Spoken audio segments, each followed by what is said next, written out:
quelqu'un s'appelle Amazon, la personne est une femme qui vit hors société, qui tue ses enfants garçons et qui s'en prend aux hommes. C'est la définition de l'Amazon. Mais on fait référence aux guerrières qui ont défendu. C'est des agodiers. Oui, les agodiers. C'est pas des Amazones. Oui. J'ai vu le ministre, j'ai écouté le ministre Abimbola qui a dit, mais écoutez, oui, si nous ne prenons pas le mot Amazon, les étrangers autres là ne vont pas vite comprendre le mot agodier.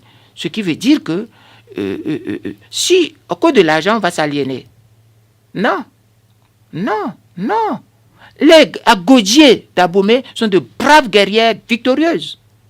C'est des gens qui aiment la famille, les hommes, qui se marient, qui ont des enfants. Donc, mais les Amazones dont nous parlons, au niveau de l'Ukraine, dans la zone de la mer Noire, dans la zone sur le Danube, on a parlé de l'histoire des Amazones là.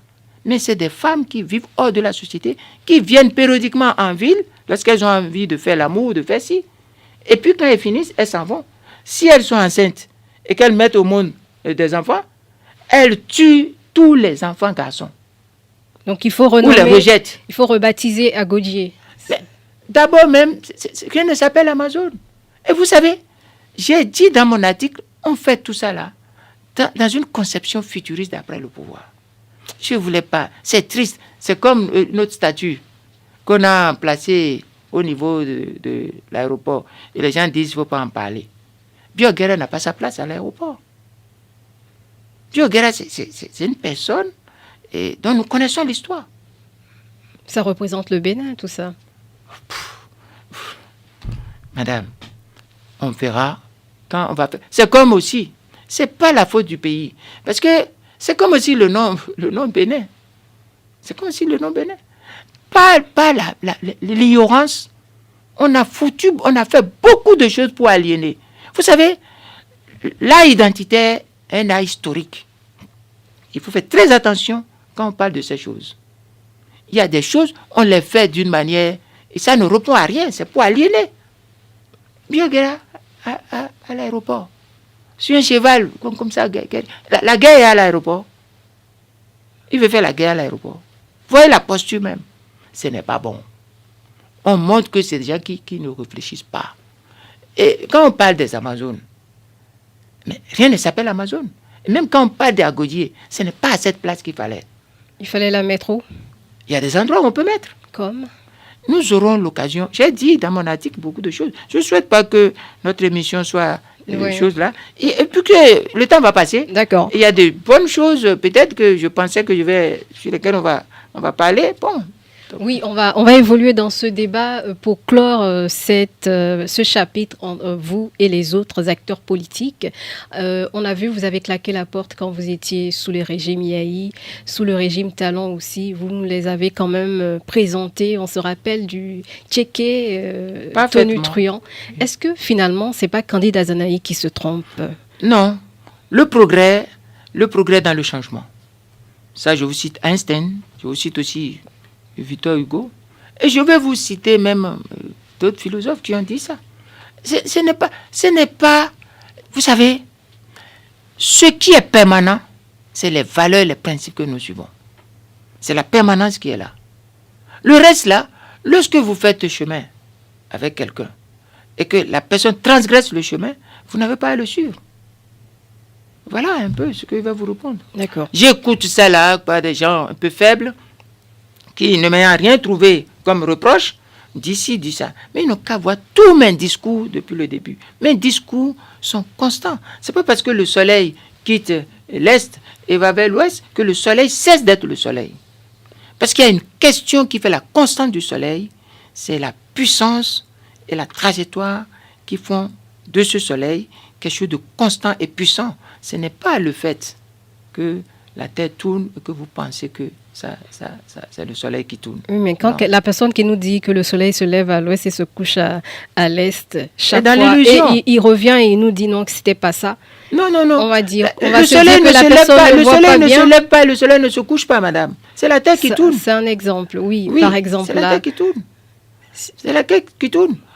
Qu'est-ce qui est permanent dans mon discours? Ce qui est permanent dans mon discours, c'est l'état de droit et la démocratie.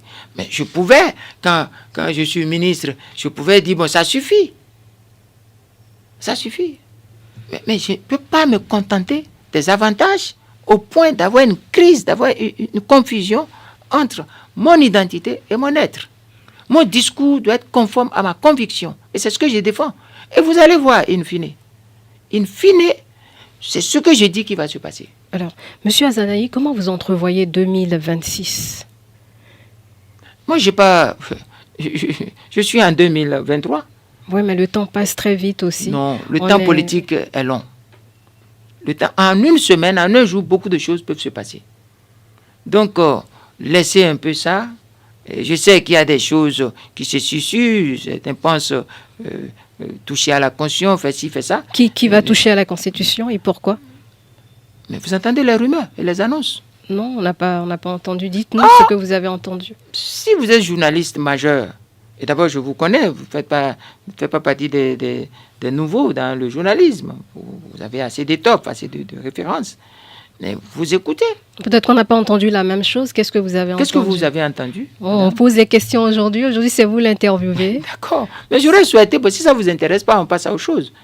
Non, dites-nous pourquoi une révision de constitution ? Parce que c'est une phrase qui crée mille et une questions dans la tête des Béninois. Moi, j'ai eu des rumeurs, et puis il y a des annonces au-delà des rumeurs, et puis il y a eu des rencontres dont nous avons les échos, et ça rappelle exactement ce qui s'est passé en 2019. Vous voulez remettre en cause, parce qu'on a entendu le porte-parole du gouvernement dire que le président il partira en 2026.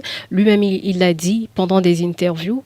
Vous remettez en cause Madame, son discours. Lorsque quelqu'un vous dit publiquement, au Zénith, je ferai du mandat unique une exigence morale.